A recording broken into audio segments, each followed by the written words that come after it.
Well, hey there. Welcome to the Kim Constable podcast. Nobody cares. Work harder. How the hell are you this week? It's so good to talk to you because I have an amazing episode for you today. And it is not another Q&A. It is actually an interview with someone who is quite possibly one of my most favorite people in the world. One of my newest most favorite people in the world because I only met her a few weeks ago, but yet we have become firm friends and are messaging each other every day. And I absolutely adore her, and I know that you are going to as well. Her name is Jen Fulwiler, and yes, it is spelt as you would think it is, Fulwiler. And she is a comedian who was introduced to me on Instagram quite by accident by a friend of mine, Michaela Peterson. Now, Michaela actually shared one of Jen's videos on her reel or on her Instagram story, and if Michaela shares something and thinks it's share worthy, well, I'm going to click on it and watch.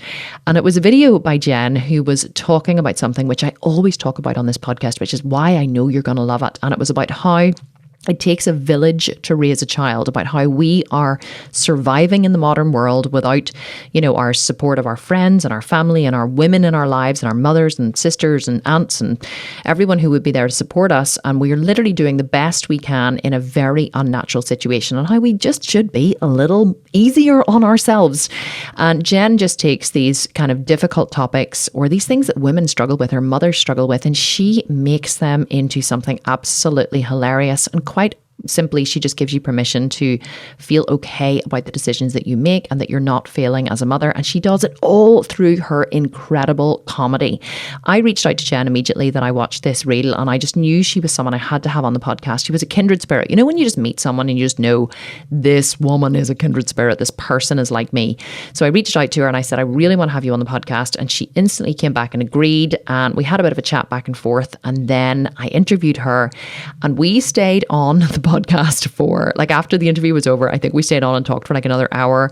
We exchanged WhatsApp, we exchanged cell phone numbers, we've been WhatsApping each other. I was like, please, can we be friends? I feel like, and she was like, yes, I really want to be friends. I was like, I just loved this woman, and I know you are going to as well. This is just such a fun interview, and Jen and I have actually talked about starting up something together now. I think we're going to do it later in the year. We're going to set up a virtual village, we called it, so you can look out for that. We're going to do, just as an experiment, say 4 small group Zoom calls where we're going to invite people to register for these calls for free. I think we'll be able to take 100 people on the calls, and we are just going to show up and drink wine. We're going to day drink. We're going to drink wine, and we're just going to talk about subjects that people just don't talk about. And we're going to have some girl time, and we're going to invite all you guys to come along as well. So look out for that. The virtual village, we're going to call it. It is going to be so much fun, and I just know Jen and I are destined to do some big things together, and I cannot wait for that to happen. She's actually on a comedy tour, starting her comedy tour,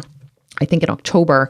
So it's probably going to happen after that, but I definitely will keep you up to date with it on the podcast. So I'm not going to talk anymore now. I'm going to go to the interview with Jen. I'm going to let you listen to her and love her so damn hard because she is quite simply amazing. And I'll talk to you again at the end. Hey Jen, how are you? You've no idea how excited I am to do this interview with you. Oh, the feeling is so mutual. I've been looking forward to this. I am so thrilled to be here. Do you know how I found you? Was through Michaela Peterson. Do you know Michaela?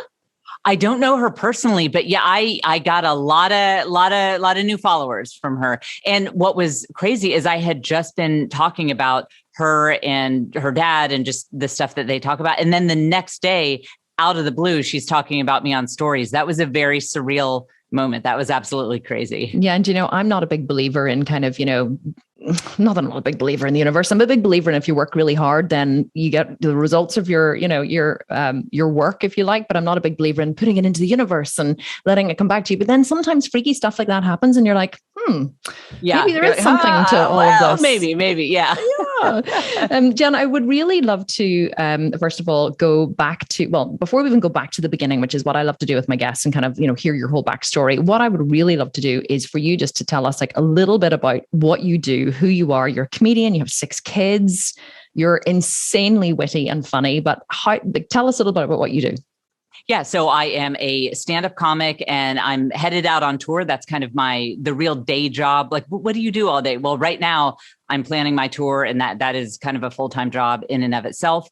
And doing funny stuff on social media has actually really become part of what I do. It's become part of my job. Mm-hmm. And I have 6 kids. I had 6 babies in 8 years.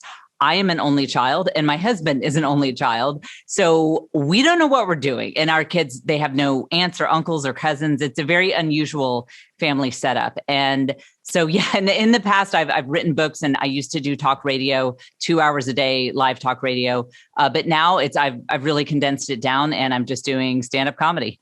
Wow. Tell us a little bit about your background. Like, how did you get started? What was your childhood like? So I was an only child and I moved around a lot. And I'm very introverted. People are surprised to hear that, but we introverts, we love being around people. When I am on a stage, I can control the interactions. It's very clear to me what's happening, but it's funny.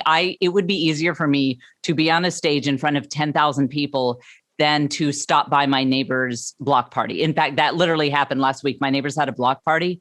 And I was having anxiety. I was breathing quickly. I had shallow breathing, cold sweats. And my husband said, "You've been on stage in front of, like, how is it possible that you're so nervous about stopping by our neighbor's block party?" But that's the thing. It's very, controlled interactions, I think, is what works best for us introverts.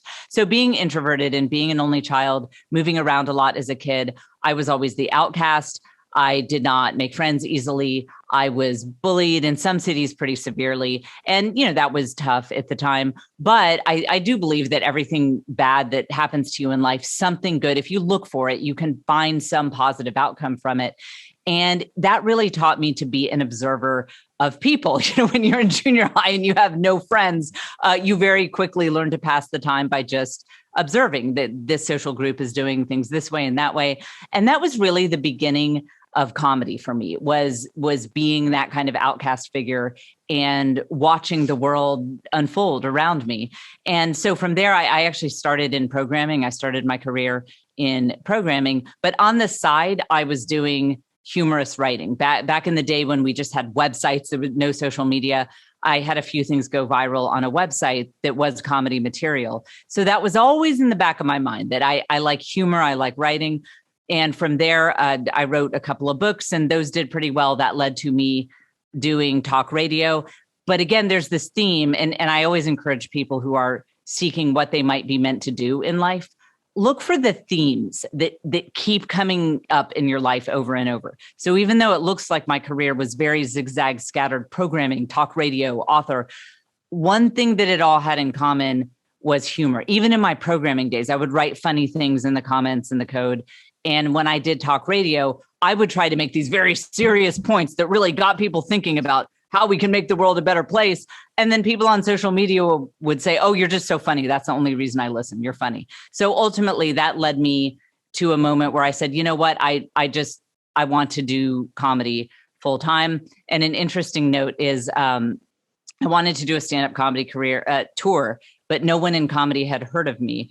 So I couldn't get booked at clubs. So my best friend and I cold called theaters. We would go on Google Maps and literally type in Rent Theater, Columbus, Ohio, cold called them, put down my personal credit card to rent them. We would have been in bankruptcy if I hadn't sold tickets. And I'd never sold stand-up comedy tickets to my fans, so I didn't know if this would work. And I did an entire tour, 14 cities, booked by me and my best friend on my personal credit card. Oh, and, my God. Yeah, it was most terrifying thing I've ever done by far. We had maxed out our credit cards renting these theaters. The night before I put tickets on sale, I was so terrified. So anyway, that was what really launched it. When I did that tour, 12 of the 14 stops sold out. It was a huge success. And that's what really officially launched me into stand-up comedy, was that tour. I love your story because, oh my goodness, and there's so many things I want to ask you about it, but my copywriter said to me, I remember at Christmas, we had taken a massive risk and launched a program, and it had gone well for us, but not as well as I'd wanted it. And I'd said to her, "Oh my God, we failed so badly." And she said, "But you know what, Kim, the reason why you're successful is because you take massive risks. And so therefore you have massive failures. And so therefore the learning is so great. You learn so much because you risk big, you fail big, you learn big, and then you move on." And it sounds like that's what happened with the booking of the theaters, although you did succeed, but you put a lot on the line. So there was no way you were allowing yourself to fail. You were all in. Yeah, you were so right, Kim. And that is a great success story. And those are the stories that are so fun to hear about. When you're all in, there's a massive risk and it pays off better than you could ever imagine. But let me tell you, and I know you would agree, for every one story I have like that, I could tell you 10 stories of times I took a risk and it was either kind of meh, the results, or it was kind of embarrassing, really didn't work out that well. And I'm so glad you bring that up because it's so important for people to understand. I think for people like us, risk is a lifestyle. It's just what we do. We take risks over and over and over again to the point that it almost just becomes a habit. Yes, it's so true. And you know what? I want to go back and ask you. So I remember whenever you were talking about there in school about, having been bullied and having a hard time in school, did you ever hear the story about Robin Williams saying about he became a comedian because he was bullied whenever he was younger, and he learned that if he made people laugh, he could defend himself by making people laugh. And actually, I've heard a couple of comedians say that. There's a guy over here who was a TV presenter, can't remember his name, but I remember seeing an interview with him, and he said the same thing. He said, "I was picked on mercilessly as a child, and I realized if I made the bullies laugh, that they would leave me alone." Do you think some of your comedy maybe came from that? Oh, that is such an interesting point. I was not at that time, I was not quick enough on my feet to make the bullies laugh. Although I did see that. I saw that it did improve my social standing when I could make people laugh. But you know what I think does play in is it's the narrative I told myself. I would go home and I would write in my journal and I would just laugh about the absurdity of it all. And so that is how I internalized it. I processed it. I think in life with so many things that happen, you can laugh or you can cry, and that was the way that I processed that and moved on and made sense of it, was to just laugh at how stupid it all was. I know, it's fantastic. You know what I loved most about your story? So I guess as soon as I started watching you, Michaela told me about you, and then I went on and I started watching your stories. And just the first couple of ones that I watched, your little skits that you have on Instagram, I was like, oh my God, this woman teaches. Or you were talking about everything that I always teach. I not teach, but I always talk about as well. I always say to mothers who are really, punishing themselves over they feel they're failing and they're not doing a good job. I'm like, listen, sweetheart, even whenever your mother was a child, or whenever your mother was younger and you were a child, she had her sisters and her aunt and her friends, and nobody was working, and they had this network of support. You don't have that today. So stop, put down the impossible standards, let Peppa Pig babysit your children. It's fine. Yes, and you were literally saying it all. And I was like, I love that. Tell us a little more about your feelings around that and why that comes up in your comedy.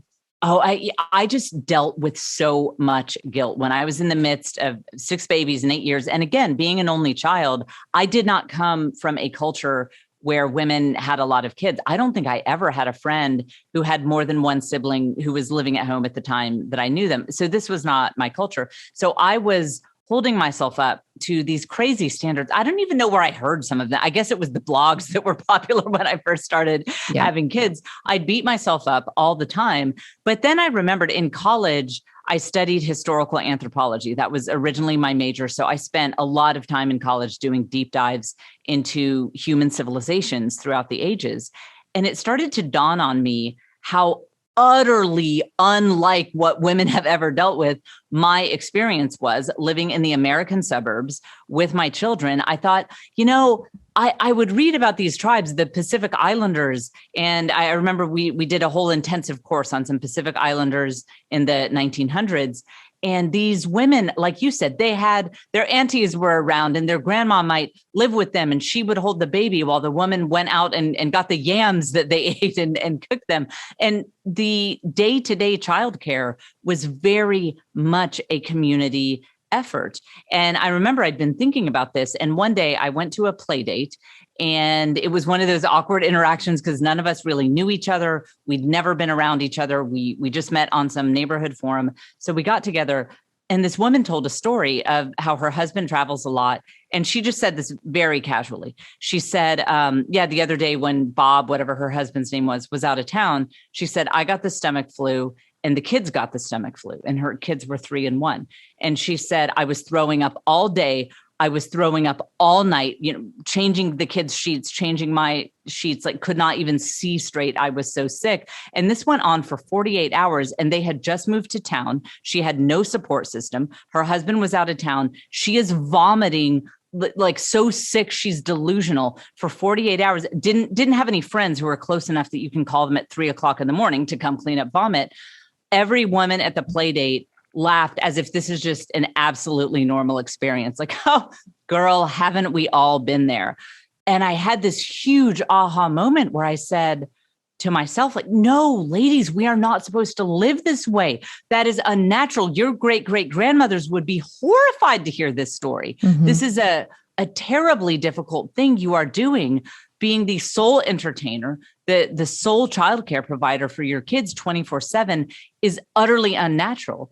And yet we don't know it's unnatural because that's what everyone does in our culture. And I think when you have that aha moment and you realize, we have a lot of electronic, modern technology conveniences that make parenthood a lot physically easier than it was a couple hundred years ago, but it is psychologically much harder because we have no support system, and that is not how people were meant to raise kids. Mm-hmm. I agree. I 100% agree. And I think that there's such an impossible standard that women put on themselves these days, and that we're so far removed from the way, everyone knows that it takes a village to raise a child, but really it's, we don't have that village anymore. It's gone, but yet we have all these impossible standards that we put on ourselves, and we're so hard on ourselves. But what caused that then? Like, how did that inspire your comedy? Like, did you realize that whenever you talked about it, women like to actually, I want to ask you a question before I ask that one. One thing I have found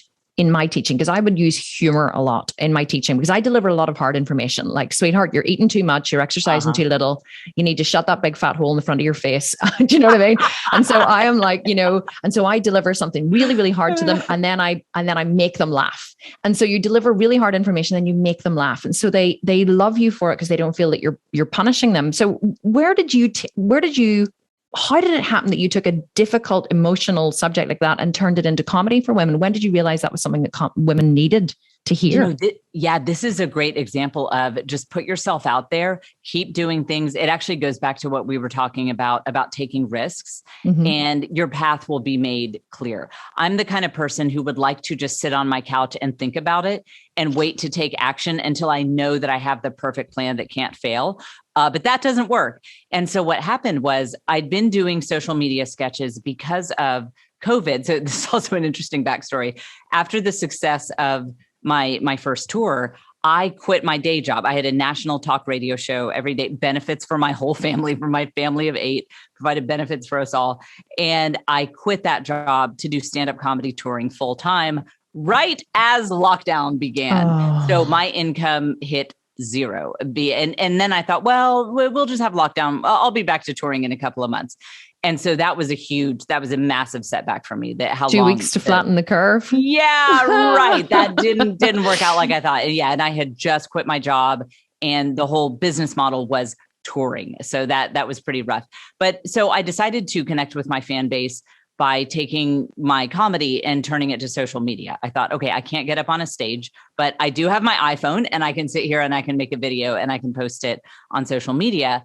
But I will admit, I was a little lost about what I was supposed to be doing, because when you do stand-up comedy, you have the audience's immediate feedback. Mm-hmm. You can riff if something is going well. And so I felt very lost putting myself out there on social media.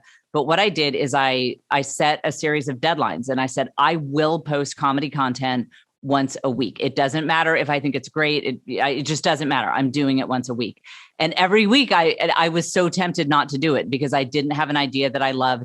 And so the first time that I had something go viral on the topic of women not having a village, I did not think it was good enough to post. It was a hair tutorial. I don't know if that's the one you saw, but I was doing a hair tutorial about how to make your hair look good. Oh, you should see that one. So but people actually liked it because it does show you some good hair. We're going to link to it in the show notes. Okay, great. So we're going to link to that in the show notes. You have to understand my mindset. I was like, the whole time I'm like, this is terrible. People are going to make fun of me. They're going to unsubscribe. They're going to say this is stupid. And so I was saying, so I started it like a real tutorial. I said, hold the iron vertically. Let's say, I said, first you take your curling iron and you say, I will not feel guilty about using this time. And as I showed women, it actually does show you how to do cool things with your hair. I went on this whole rant about how if you want to put your kids in front of Netflix, in front of Amazon Prime Video, whatever it is, to let them just sit there and watch videos while you play around with your hair, you are absolutely justified in doing this because you don't have the support system you need. It was this whole rant. So when I finished it, I thought, I shouldn't post it. This is too much for people that, no one's going to like this. But because I'd made that commitment, I just hit publish. And then I remember I went to take a nap. I was like, everyone's going to hate this. I'll have a bunch of hater comments saying it's stupid. So I went to take a nap and I woke up and it just blew up. It was like in an hour, I'd already had more shares than anything I'd ever posted on Instagram. Everyone was talking about it. That and then another later sketch I did on a similar theme ended up getting all sorts of news coverage, international news coverage. I mean, like Newsweek, Good Morning America, Today Show, CNN, wild. And so first of all, it's a good lesson in just keep putting yourself out there. I had plenty of sketches, on the other hand, that bombed, that nobody cared about. I only did that because I'd promised myself I would put something out there. I thought that subject was too nerdy. I thought that my historical anthropology stuff was going to be not something anyone wanted to hear about. But I did that one and it took off. And then I kept doing sketches on that subject and I kept getting an enormous amount of positive feedback on it. And that's really how I found it, at least in terms of social media, what kind of content people really want from me. And I didn't know that until I just put that stuff out there. Do you not think it's because we grew up with so many rules? I mean, I don't send my kids to school. And we don't have any rules. We live by principles. We do a thing called radical unschooling. We live by principles, not by rules. So, I got up last night to go for a pee at 1:45 in the morning. And I saw my son's light was still on. He's 9. He's nearly 10. And I opened his door to make sure he hadn't fallen asleep with the light on. And he was still sitting at his computer playing with his other homeschooled friend. And I said, sweetie, you want to go to bed soon? He was like, what time is it? I said, it's 1:45. And he was like, oh yeah, I'll go brush my teeth. I'll go now. And I was like, okay, night. And I gave him a kiss and I went back to bed. That's normal in my house that my 9-year-old would still be awake at 1:45 a.m. And he brushes his teeth, baths himself and puts himself to bed. Though they're very, very resourceful. But so we don't live by rules. We don't have any of that. But do you not think that there's a lot of scaremongering? I'm not here to bash schools, but a lot of scaremongering I find comes from schools where schools are like, don't let your children play video games and don't have too much screen time and don't do this. And they're all about, and it's one of the things actually, now I'm going to have a rant about school. It's one of the things that drives me insane about school. I'm like, it's never mind that in school, it's like, especially when they're really young, it's, it's controlled and conformed and whatever. And then they come home from school and then school invades your home life too. Now you have homework and you shouldn't be watching screen time and you have all of these rules to follow when you're home. And I'm like, fuck you, really? Right. Like, leave me alone. This is my private home. I can do whatever the fuck I want with my children. I don't know why I'm saying fuck, because I say fuck all the time on this podcast. In fact, I have a real potty mouth, but oh my God, this is such a juicy subject. I just love talking to you about it. Do you not find that women just have so many rules and they just want someone to give them permission? Just permission to rest, permission to have some me time, permission to be imperfect.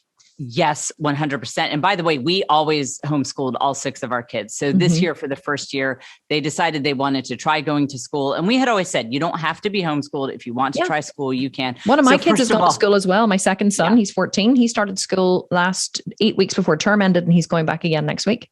Yep. Very, very similar. And I feel like a failure as a mother. Yeah, so, and we were also same thing that my kids would stay up all hours. And I used to think, well, I need to make sure that they're in bed at a certain time. And then I thought, why? We're a family of night owls. Every single person in this house naturally gravitates to a later schedule. Why? Like, where is it written that we can't have a, 1 a.m. school starts at 10 a.m. Why can't we do that? And so I have a very similar mindset that whenever someone tries to put a rule on me, I think, well, why? I'll follow the rule if there's a point to it, if it matters. But Why? Well, and that it's was the difference very, between rules and ethics. That's what I always teach in this podcast. I always say if there's rules based on fear and there's rules based on ethics. Rules based on fear are the rules, the arbitrary rules that you must go to bed by 8 p.m. You must do this. You must do this. Well, why? Like, what's going to happen if we don't? And so whenever someone tries to enforce a rule on my kids or on me or says, well, you should do this, I always say, well, what's the ethic underneath the rule? Like, we should stop at traffic lights because if we don't, we may kill someone or we may crash into another car. There's an ethic underneath it, which is safety. But if there's fear underneath the rule, I'm always asking, like, why? What's the fear or what's the ethic?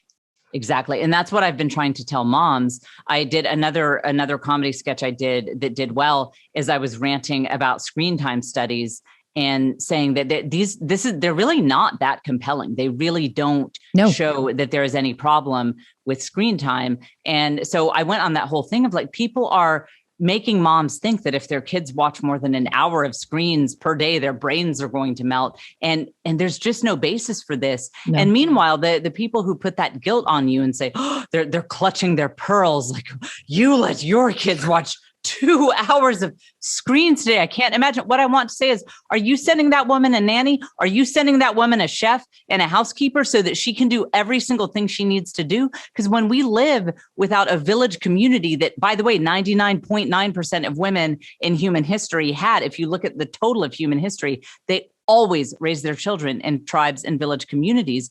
And when you don't have that, you are literally doing the job of 30 people, not only in terms of childcare, food prep, things like that. But think about this, that in order to form your kids to be the kind of people that you hope they turn out to be, in a village model, maybe your really strong auntie is the one who models what it means to be a strong woman for your daughters. And then you have a brother who's really laid back and he provides that balance of maybe sometimes it's time not to fight and to let it go. You have all these different role models. Well, in this day and age, it's all you. You have to be the role model of 30 different types of people. You have to be the strong one, the patient one, the kind one, the spiritual one. You have to be all of this to your kids. And it is utterly exhausting.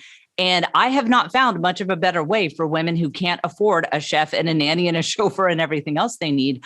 Honestly, I think that screens are a great way to let your kids zone out for a little while so you can get the break you need. And people who try to put those rules on women based on absolutely bunk studies that have very little basis to them when you lift the hood on them, it just drives me crazy. And I think it's making women much more miserable being mothers, and then making young women who are thinking about parenthood thinking, well, I can't do that. You know, maybe a woman like you has a career that's shaping up like yours that she's really excited about. And she thinks, well, if I have even one kid, I'm going to have to shut all this down to spend 12 hours a day following these arbitrary rules. And so I'm here to say, no, that is not the case. 90% of these rules that you're hearing about don't matter at all and are based on nothing. And you can live your life with your family and have a good time and give yourself a break. Oh my God. You've actually just reminded me of, I was going to say, I think I do this naturally, and I really want you to go into what you've learned before. But we have two mothers who work for me, actually, in one's a director level, one's a manager level in my company, and they both got pregnant at the same time, and they were both like, "Oh my God," because they weren't expecting to be pregnant, and they were a bit like worried about it, and not worried, but how's it all going to work and whatever. And I was like, "No, it's totally fine. You'll get like full maternity pay for the full 6 months. Like, I'm not docking your wages. If you need a nanny to be able to come back to work, okay, we'll find you a nanny." And the company will pay for your nanny, and then you can do your job from home, and the nanny can support you. And they were like, where did you come from? And I'm like, wow, if I support you, you support me, and you support my people, and it benefits my company. Like, we're a family. I'm not going to, just because you're now going to have a baby, which is a wonderful thing. The company will support you and your baby and your family. And how would we not? Like, it's so natural for me to do that. But I think it's because maybe I've lived this lifestyle, but I want you to go into it, Jen, a little bit more. Do you mind? Like, tell us a little bit more about how women were supposed to live compared to how we live now.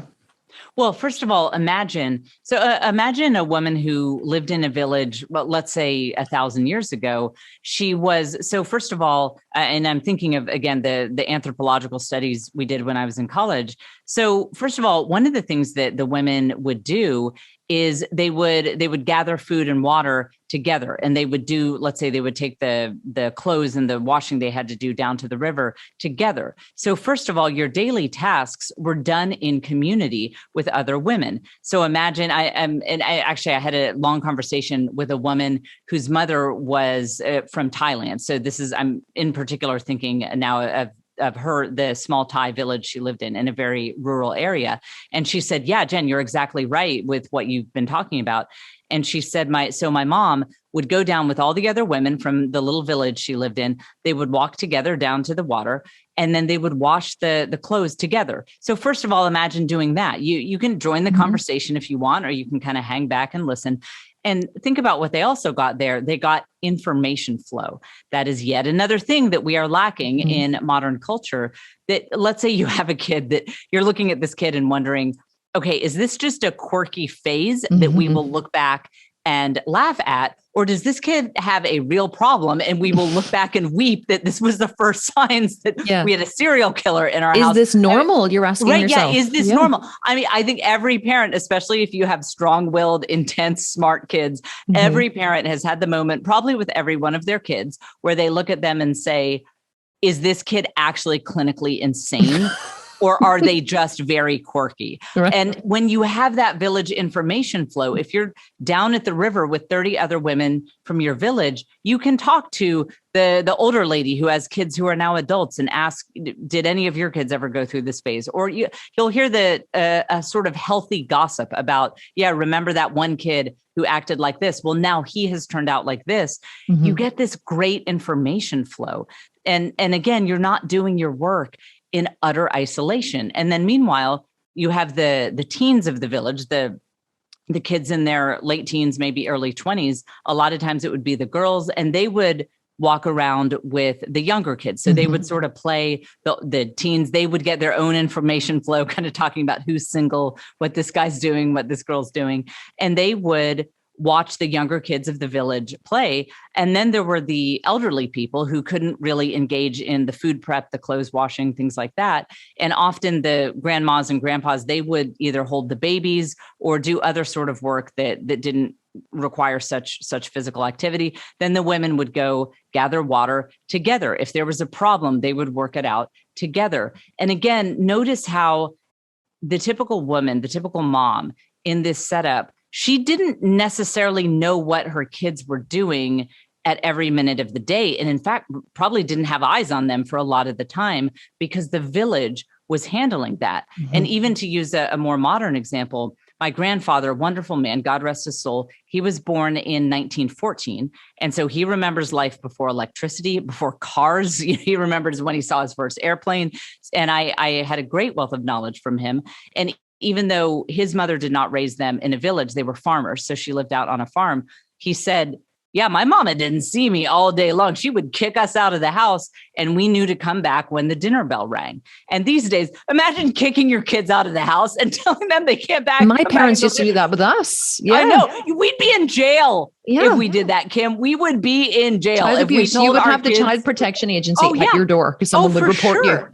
For sure. And so that's even in more recent eras. And my mom, she lived in the suburbs in Pennsylvania when she was growing up, but it was sort of the same thing. They would come home, drop their backpacks in the house, and then they would get on their bikes and they'd ride around the neighborhood until, and the rule, and even when I was a kid too, the rule was when the street lights come on. When the street lights come on, you have to come home. We can't do that now. So not only do we not have the information flow, not only do we not have the community support, not only are we expected to have know what our kids are doing at every minute of every day, which again is actually very unnatural.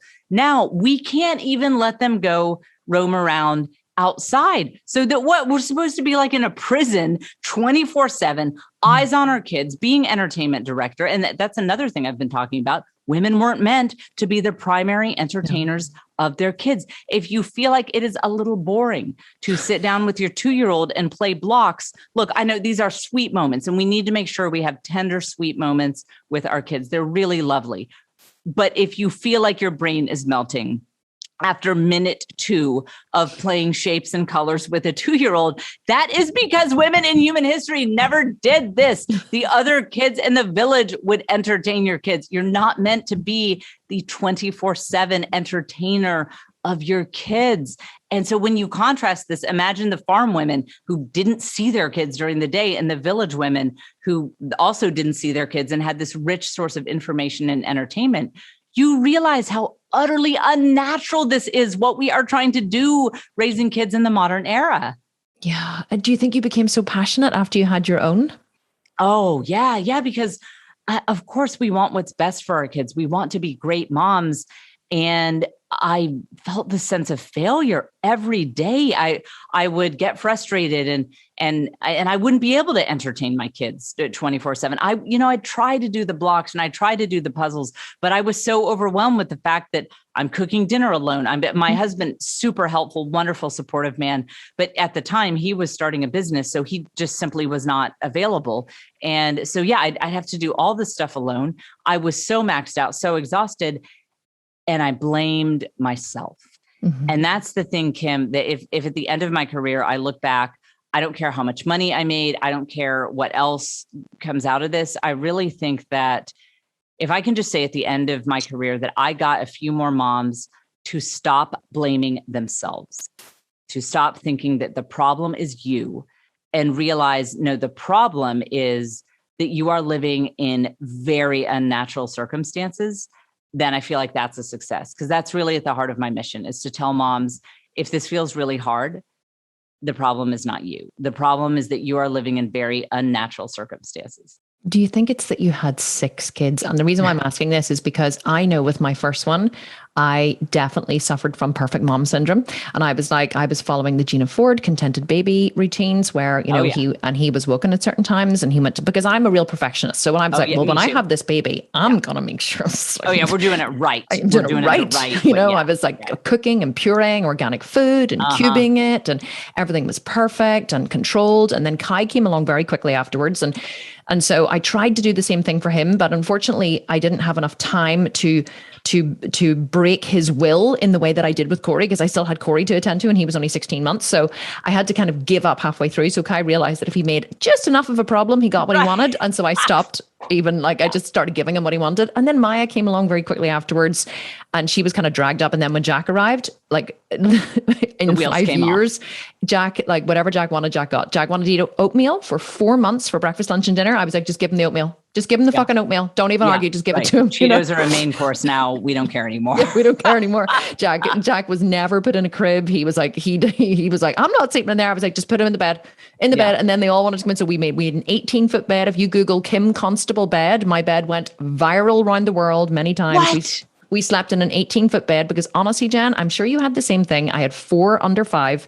Well, 4 under 6 then. Corey turned 6 shortly afterwards. But everyone needed something in the middle of the night. Someone needed water. Always. Someone needed food. Someone had a bad dream. Someone needed to pee. And so they were in and you got back into bed, you fell asleep and then someone else came in and then they were out and then someone else was in. So in the end, I was like, just get them all in here and you get the fuck out. To my husband, you leave me alone with my children and then we will all sleep. And I moved them all into an 18-foot bed and we slept that way for the next 5 years.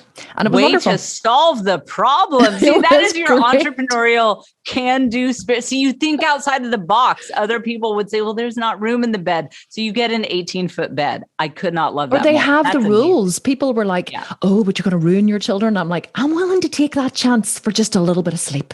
Right. You know, I don't know what's going to happen in 18 years, but I know what's going to happen right now. I tell stories in my podcast of me. So people are like, how did you manage to, build the business and raise your children at the same time? And I'm like, seriously, sweetheart, there were many times, I'm pointing because I'm home. You can see there are many times that I sat out in a little sunroom we have off the back living room. I sat there and I sank 2 beers quickly. Literally, I was alone by myself in the house. I was like, 2 beers. I went in there. I was like, ooh, ooh, ooh, ooh. This is around, 5 p.m. coming into the witching hour. And then you would hear, Mommy, where are you? And I'm like, as long as they're not crying, they're safe. And I would get the next one and I would sink it too. And after 2 beers, happy mommy arrived. 2 beers and an 18-foot bed. Please make that the title of your parenting book. And a happy mommy then did bath time and bedtime and story time. And at this point, like I always just say, people, it's so emotionally difficult to raise children. Like it's physically, we can do it, do the work, because it's about, oh my God, the emotions that you have to go through are insane. And so I guess my point is, do you not think that if you only had one child or two children, I think this is almost the problem. People are only having one or two children. So they're able to keep a semblance of control and not completely lose their sanity. But once you kind of go into the 4, 5, 6 number, you begin to realize not much matters, and there's not really a lot you can fuck up. Right. Well, and you definitely see, one big advantage of having so many kids is you really see how little your parenting matters. I remember my first child talked very early. He was an outrageously early talker. I gave myself full credit. And I had the other moms were trying to tell me, teach your baby sign language. I was like, why teach them sign language when you can just teach them words? Here's what I do. I point at an object and I tell the kid to say it and he says it. It's super easy. Why aren't you guys doing this? And then I had other kids and I'm like, oh, okay. So he just genetically he was a late walker, but he was an early talker. And then I had some who were the opposite, that they would just walk really easily, but they were a little bit later on talking. I have some kids to this day, I don't know how they are alive with what they eat. I have been fighting the food battle. One of my kids, though, actually, you'd be proud of her. She decided that she was vegetarian, basically vegan, at age 3. Who does? She never heard this stuff as far as I knew. She just decided this at age 3. Unfortunately, she's not a healthy vegetarian. It's like she eats pasta and pasta and pasta. And I can't think of anything else. Carbohydrates are very good for building muscle. Well, she is killing it on that. But then I have other kids. They are voracious. They'll eat everything. They'll try sushi. They'll try the steak tartare. They'll try everything. And I used to give myself credit for that because my first 2 ate a wide variety of foods. Well, that's because of my parenting. When you do it the right way, and then I realized it has nothing to do with anything, whether they sit still and are quiet or they're they have a nice temperament. That has nothing to do with me. Nothing. I have 6 very different personalities, very different struggles. And I'm just starting to think like, have I had any impact? I'm not sure if I've had any impact. I'm feeling you all the way. I feel for our friends who have 1 and 2 children, because as an only child, and as I have many friends who have 1 and 2 children, there's a higher bar. My friend who has 1 child, she's like, yeah, Jen, you don't understand. When you have 1 kid, everyone expects that you have them in the perfect activities. They had better be dressed perfectly. If they show up to school in mismatching socks, you have no excuse because you only have 1 kid. Right. But with us, you had 4 babies right in a row. I had 6 right in a row. The fact that they had anything that resembled clothes on, I'd send them to a little, even when they were homeschooled, I would do like a little Mother's Day out thing for the little ones. Cause at toddlers, I've never understood and I never will. No. And they would show up with, 1 shoe, and the preschool teachers who knew that I had like 2 babies at home and another toddler, they would think, 1 out of 2 shoes, 50%, like that ain't bad. Whereas I think if that had been my only child, they might've expected a little higher standard of that. It's true. You would have been judged for sure. Right. Yeah. Right. And I think probably something you found too is our kids entertain each other. So there wasn't as much of an expectation by the kids that I would keep them amused all day, every day, because they had each other. They sort of ran around the house in a herd. So, and my kids who just have 1 or 2 kids, or their kids are spaced further apart, they sort of feel like they have to be entertainment director all the time. Yeah, I get it. Our house is chaos all the time. Like we just had a new bathroom put in, and my stepdad was doing the bathroom, and it took a bit longer than he thought because they were trying to build something and whatever. And he kept like apologizing. He's like, I'm so sorry. It must be an absolute nightmare. And I was like, Dad, we live in chaos. It's literally like, don't get me wrong. We have a housekeeper, we have a chef. My house is very organized and clean and tidy all the time. But it's still, there's a lot of people. There's always friends here. There's a housekeeper, there's a chef, there's gardeners come every day. There's, workmen coming to do the bathroom. There's deliveries arriving. My assistant arrives in and out every day to pick stuff up and collect lunches. And it's just chaos. And I said to him, we don't really notice, to be honest, as long as there's a toilet and a sink. And even when there wasn't for 3 weeks, we just used the downstairs because we have 1 bathroom for 6 people. And let me tell you, that keeps you very close as a family. You see far too much of each other. Yes. Go on. Can I jump in with something? Yeah. I'm sorry. This is now I'm interviewing you because you're so fascinating to me. Can I just say, and I think I'm speaking for a lot of your many fans, I love it that you are so open about the support system you have, that some people wouldn't say that they have a housekeeper and a chef. And when I've listened to your podcast, that is like music to my ears, even though it is not in my budget to have a chef, and I have a housekeeper who comes every other week, and that's about all we can do right now. So even though I'm hoping, maybe my next comedy special, I'll be having all that. But even as someone who is not able to have everything you have right now, I do have a nanny, and I'm also open about that. And I'm also open about the fact that, especially with touring not being what it was because of lockdowns, that absolutely maxes out our budget. Like, we don't really have the budget for a nanny, but she was with us back before my income took such a big hit. And we have made massive sacrifices to keep her. And what I want to say to people listening, and this goes back to what we were talking about a moment ago, when you think of your goals, your long-term goals for your family budget, I think that everyone needs a village portion of their budget. Right now, we have this crazy idea that only celebrities have things like chefs or a driver or what, like if your kids went to school and had, it might help you to have a driver to help them go around. My housekeeper takes my son to school every day. Yeah. Okay. So there you go. And right now we think of it like, what are you, a Kardashian? What are you? You're like, your net worth is like $1 billion. You're a billionaire because you have all this stuff. But I think what people need to understand is nobody has infinite money. I mean, we all have to make trade-offs. And what our family has chosen to do is, so we still live in a small house like you. So we don't have the small bathroom situation, but we live in Texas in a 3-bedroom, 1,900 square foot house. And to give you an idea, in Texas, normally a family my size, we have massive houses around here, would have a house 3 times as big as the one that we have. We're known for our massive houses in my part of the world. And but we have chosen to have a smaller house. And that allowed us to get that mortgage payment down more quickly so that we could have room for a village in the budget, meaning housekeeping, nanny, things like that. And I really want families to start thinking about this. And obviously, it's maybe not a change you can make tomorrow, but as you think of your long-term financial plan, think if your income were to go up, do you really need to buy that McMansion, that bigger house? Or should you maybe try to make the house that you're in work and get a nanny or get a chef? Think of how that would change your life. If you had a chef who had healthy meals ready for you and your family every day or a few days a week, is it? And by the way, there are no right and wrong answers. I have friends who did choose to get the McMansion and they love it and they're happy with that choice.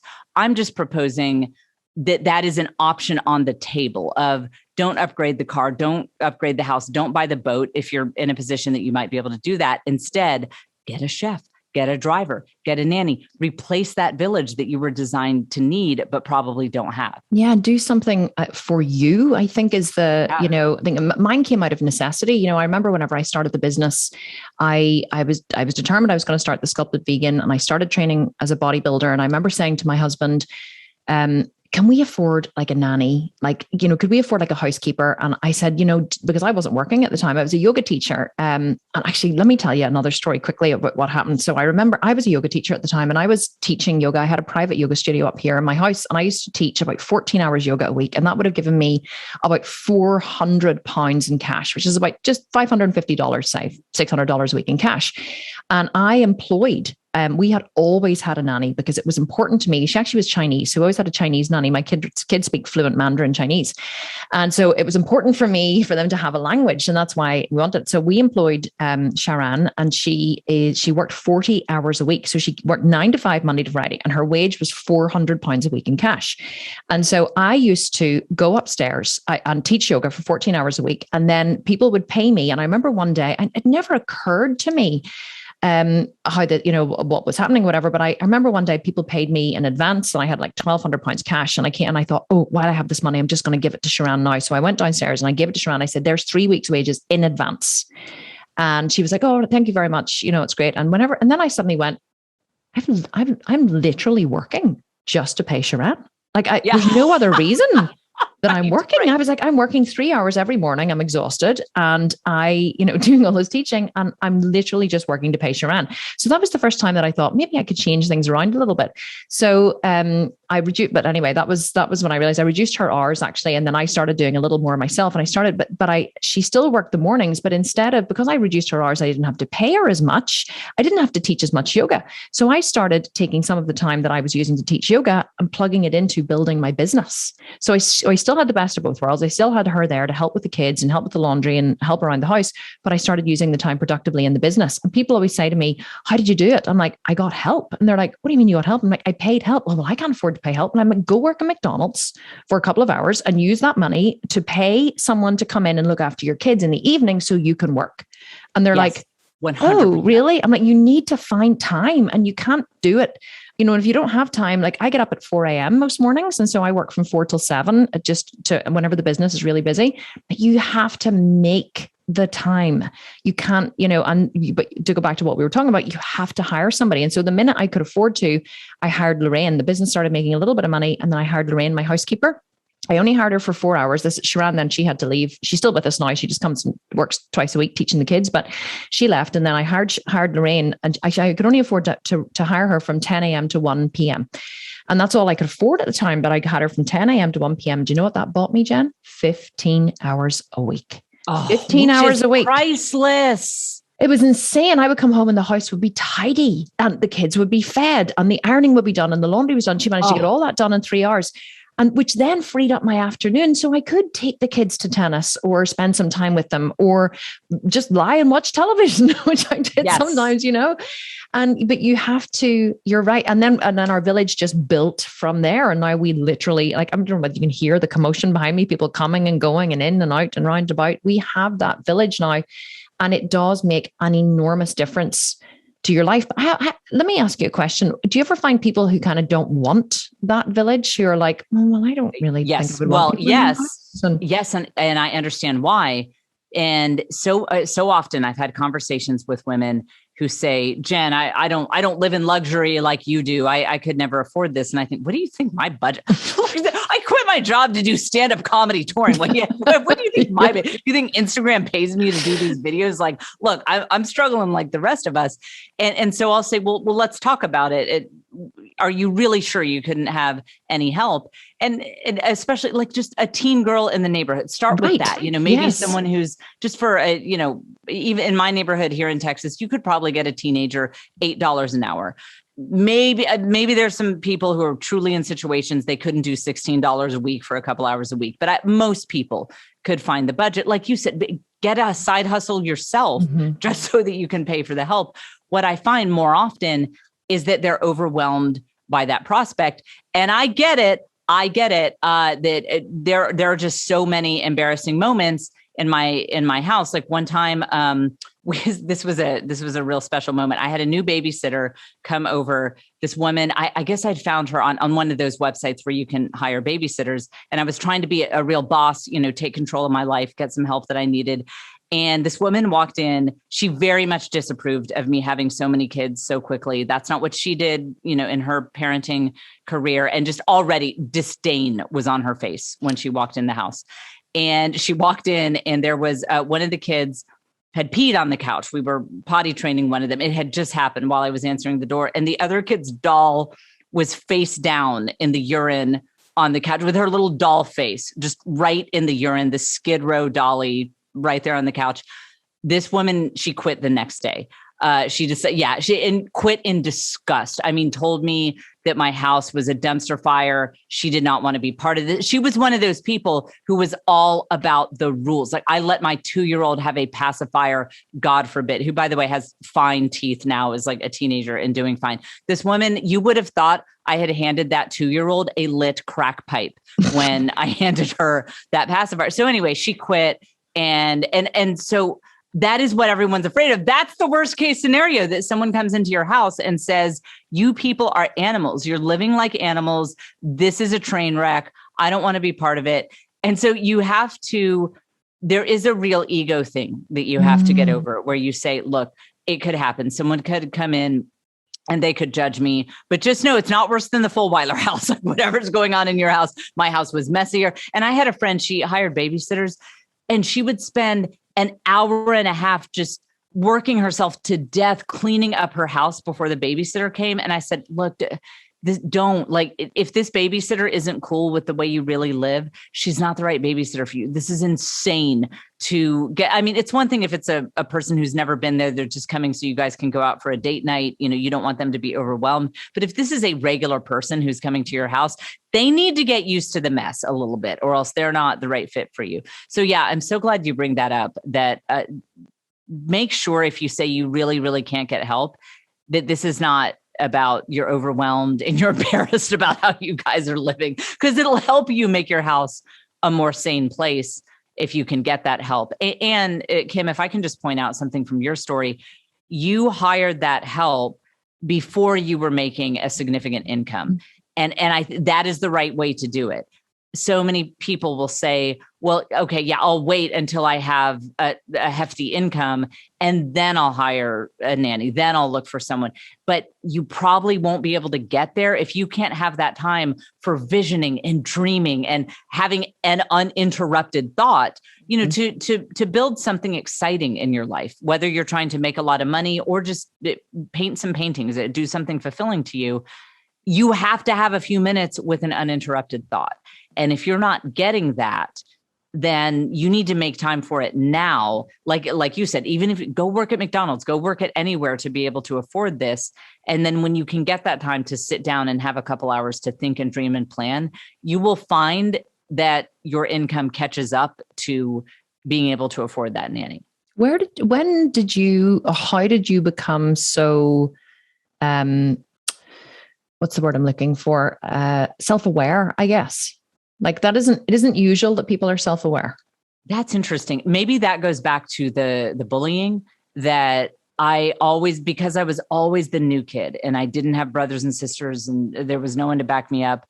I thought a lot about, why do I still not have friends? Like, is it the fact that I got this perm and let's be honest, it's a really bad perm? Is it I'm very tall, I'm 6 feet tall. And, is it the fact that I'm so much taller than everyone else around me? And like when I wear jeans, they all look like high waters. They all look like cropped jeans, even if they're not supposed to. And I think that taught me self-awareness, just a lot of pondering why I couldn't fit in anywhere. That's so interesting. Yeah. And I guess that whenever, we are the outliers, we do just learn to read people as well. Do you not think? Like whenever I was younger, I never really fit in anywhere. I wasn't part of the in crowd. I wasn't in school. Don't get me wrong. I was everyone's friend and I was accepted, but I went to boarding school at a very young age and had to learn to fend for myself. I was only 7 when I went to boarding school. Really? I know. And then what my did parents you think of that? Well, my parents, like, again, you just went. My parents were like, you're going to boarding school. And my sisters and I went. My parents then divorced subsequently just after that. And I only saw my mom once every 2 weeks from Saturday afternoon until Sunday evening.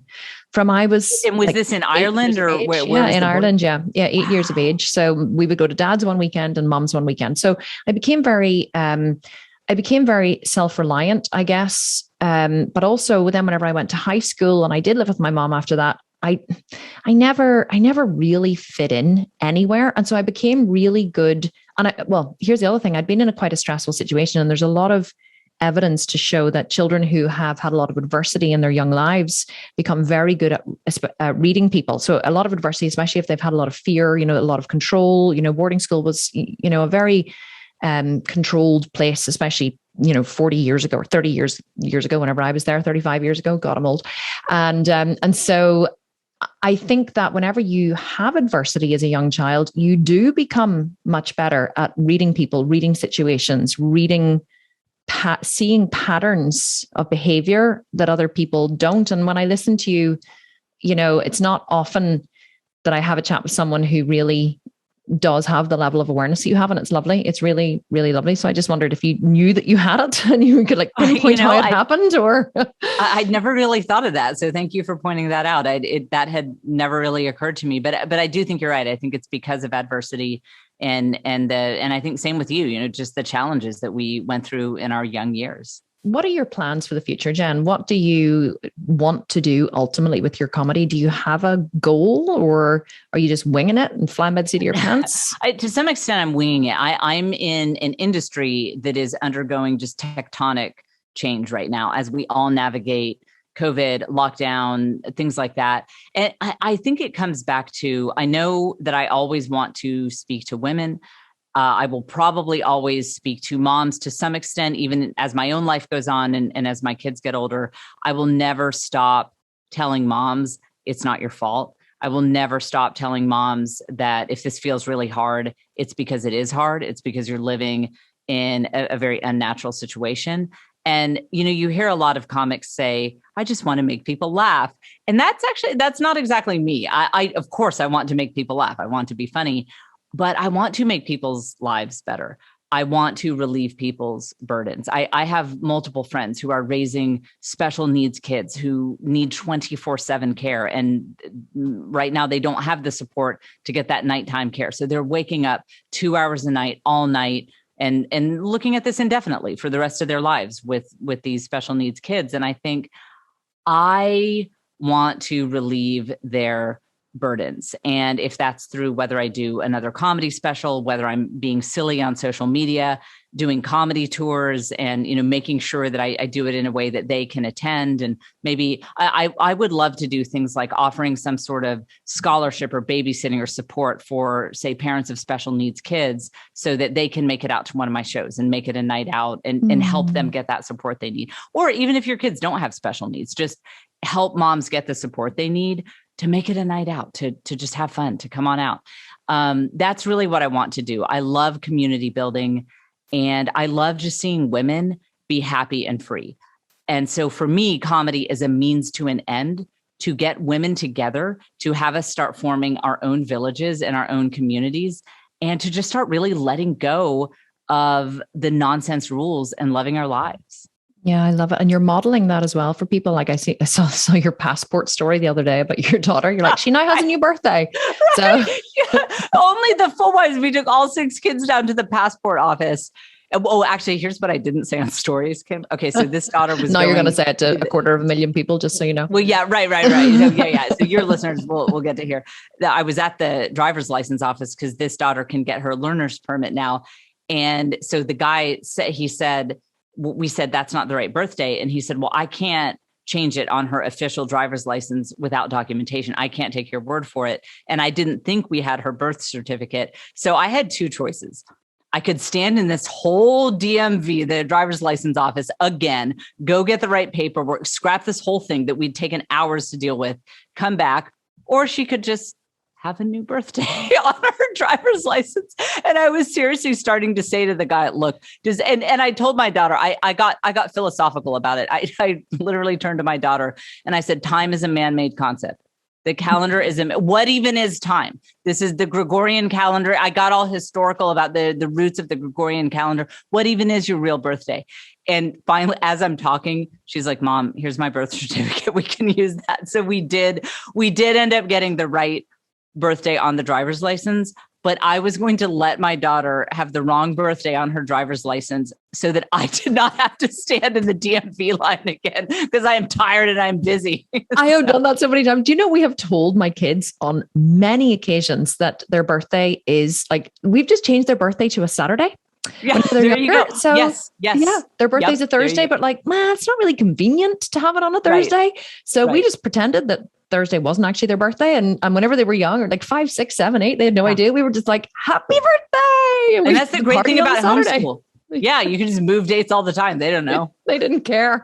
And people were like, and then my family were like, but that's wrong, because it should be on their actual birthday. I'm like, she doesn't know. She doesn't care. Today's her birthday. Yeah. And then the bad thing is, whenever it did actually then turn into Thursday, which was her actual birthday, we completely forgot. We didn't even think like, oh, internally, this was the day she was born. No, her birthday was Saturday. That's when the party was. It's gone, I think you have to give yourself permission to do that. But I think that modeling it in the way that you do, it's something I try to do in my business as well. It's why I'm so transparent about my Botox and fillers, which we had a whole conversation about before we went live. And, my perfectly imperfect lifestyle. I think that you then give other women permission to be that way too, by simply modeling it. You're saying, we all fuck up. Like, look at me. I'm over here fucking up publicly, and you can all watch. In fact, you can have tickets for free. And then they go, well, Jen did it. And, so maybe it's okay. Maybe this isn't such a bad thing after all, which is the village. I think that what you're actually doing is you're creating some kind of village publicly on social media in a way. because someone else, they may not be asking you, is this okay? Have you ever done this before? But they see that you did it. I'm hitting my microphone. They see that you did it. And then they go, oh, if something like that ever happened to them, they go, well, I know this girl, I follow on social media and this happened to her and it was okay. And they might even send you a message and go, oh yeah, this happened to me.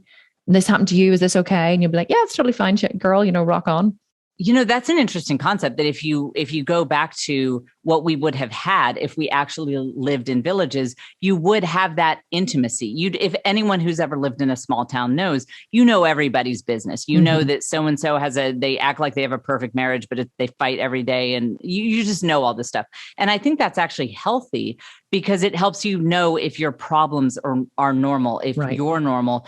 And right now, since we don't have that intimacy, because we don't know anyone, we don't know that many people that well in real life who we see in person, face to face every day, we lose that intimacy, and therefore we lose that information flow. And I think, Kim, in a way, you and I sort of provide a service that it is unnatural to be as open and intimate as we are on social media. That's not everyone's calling. It's not for everyone, and I get it. But I think that maybe some of us do have a sort of a special calling to be more open about the dumb things we do and the failures, or the things like the Botox and the filler, which is awesome. But a lot of people don't talk about, because it gives our fans that village feeling of, most people don't talk about this publicly. And that's so important, because if you don't have that, and you're only seeing people who are kind of doing the more formal, positive button down side of themselves, then you start to feel like everyone's perfect. Nobody you start to think that's normal. You're the abnormal one. Right. Exactly. And that is, man, living under that feeling that you're the only one going through this. You're the only one screwing up in this way. You're the only one making up like the birthday thing reminded me. We had this list of rules for the tooth fairy. That just added up. Like, the tooth fairy can't come on Tuesdays, and she can't come on the second Monday of the month. And if you lost a tooth yesterday, then she can't come 2 days in a row. So and just to know that you're not the only one who's done that just gives you such a sense of freedom. It's wonderful. I actually did an Instagram video the other week, and I'm standing in the kitchen, and I think I was a little bit drunk actually. And I think I definitely was drunk, not like plastered, but certainly I've done that. 7 sheets to the wind, as I like to do on Instagram sometimes. And so I just previously I'd been eating teaspoons of peanut butter dipped in vegan chocolate spread, and a bit of it had actually, I think, like gone on the end of my nose or somewhere. I didn't notice, or on my chin. I think it was a big dollop of chocolate on my chin. So I was like doing this whole video, whatever, and then I went in to put in the captions. And I think I put in the captions, and then I looked at it. I was like, what the fuck is that on my chin? And then I realized, I think I actually had already uploaded it. And then I looked at the video. I was like, oh my God, that's chocolate spread on my chin. And I had a moment, and I thought, will I go back and delete these? I was like, no, because actually it was quite fun what I was doing. And so then I went in, I did another video. I was like, and I've just realized that the whole way I've had a piece of chocolate on my chin. I didn't even wipe it off. I just pointed to it. I was like, this is chocolate, because I was eating peanut butter and chocolate spread. And people were, loads of people sent me comments. They were like, I was literally wondering, what the fuck is that on her chin? Is it like, I was like rubbing the screen, and they were like, I love that you didn't delete the videos, that you just came back on here with the chocolate still on your chin and told us what it was. And I'm like, what have you got to lose by being real? It makes people warm to you and relate to you as a human being. Do you think that's why comedians are so, people love them so much, because they're just so willing to be open and vulnerable and laugh at themselves? I do think there's a real intimacy with comedy. When you think of who your favorite comics are, very often the reason that person is your favorite comic is they make you feel seen. You feel like, I know that guy. I just get that person. I get that life experience. I just totally understand it. And that's intimacy. And I think that's one of the reasons that stand-up comedy is booming, even though we're not able to tour right now. But the idea of comedy and doing stand-up is just really booming, is because that people are they feel desperate need of removing the stick from their ass and just laughing. Right. Well, that too. It's one, it helps you relax, but it goes back to that loneliness thing, that lack of village. You just feel like, oh, this guy's from my village. This guy's from my village. And that's why people are our favorite. Do you know JP Sears? You know? Oh, yeah. He's in Texas too. He's a good friend of mine, actually. So I think he might have just moved to my city. My husband and I were just trying, because I'm in Austin, Texas. I thought I heard. Yeah, he's in Austin. Yeah, he is. Oh, really? Well, I don't know why I haven't run into him and yet. he does he does comedy sketches with local people. So I'll connect you guys if you. Oh, good. Yeah, let me be one of his local people. Yeah, I know. Well, I love his stuff. He's so good. I just realized how shiny I am. I've just looked at myself and I'm so shiny. You're always gorgeous. It just emphasizes it's a goddess glow. It's for the rest of us. It's the rest of us look greasy when Kim is shiny. It's like she just looks like she floated down from Mount Olympus. It's really not true, but you're very kind for saying so. Oh my God, I keep hitting because I'm not used to the microphone being on the side here. We should do an interview sometime where we're both drinking. We totally should. Here, I honestly really wanted to start a podcast, which is like coffee talk with Kim, or like wine time with Kim. Do you know, like a few weeks ago, I did a podcast, and we are going to have to finish shortly because I've kept you for an hour now, but I did a podcast recording I think it was a couple of months ago, and I was so stressed in the business. It was just something had happened. I can't even remember what it was, but it was like the Facebook ads algorithm changed for the whole iOS update, and it was in the middle of a launch, and this has happened, and somebody said they were leaving, and anyway, it had all gone tits up, and I knew that I had to record this podcast. I was sitting in my office, and oh my God, I can't think what her bloody name is. Well, her name is Rachel, but she looks after all my customer services manager had brought me in a gift recently. Her husband is he works for Jack Daniels. So she brought me in this little gift box of whiskey, of little bottles of whiskey. And it was actually Irish whiskey though. So it wasn't Jack Daniels. And I knew it was in the drawer behind me in the office. And I was like, I think I'm just going to drink some whiskey. And I think it's just going to take the edge off me. So I turned around and I opened up and I poured it into my coffee cup, so I was sipping the whiskey. And after one little bottle of whiskey, I thought, these are like shot bottles, like little ones. I thought, that's really good. I think I'm going to have another one. So I had another one. And then I went in to record the podcast, and I was just telling everyone, I was like, I'm sitting here drinking whiskey. And I was like, this is like whiskey time with Kim. And I was like, because I've had a shit day. And I just went on and did like the best podcast. And people literally wrote to me and said, that was the best episode, Kim, because we want more whiskey episodes with Kim drinking whiskey. And, you can make that premium, charge $100 an episode, and we're all buying it. Here, I'm telling you, so that is something I have in the pipeline. If that is something you'd be interested in, we should definitely try that. I'm in right now. 100%. Yes, and we could put it on 100%. YouTube, and we could literally be just like, wine time with the girls. The only thing is, you're 6 hours behind me, so either I'm drinking very late or you're drinking early. Either way, we'll make it work. Yeah, that's fine. I am up for Kim. I day drink. I love day drinking. Jen, please tell me where my listeners can find you. We're going to link to everything in the show notes. So where's the best place that they can connect with you? Okay, if they're in the States, I said I couldn't try. We are on tour now. So jfcomedytour.com. Come see me in person. Instagram is my favorite platform.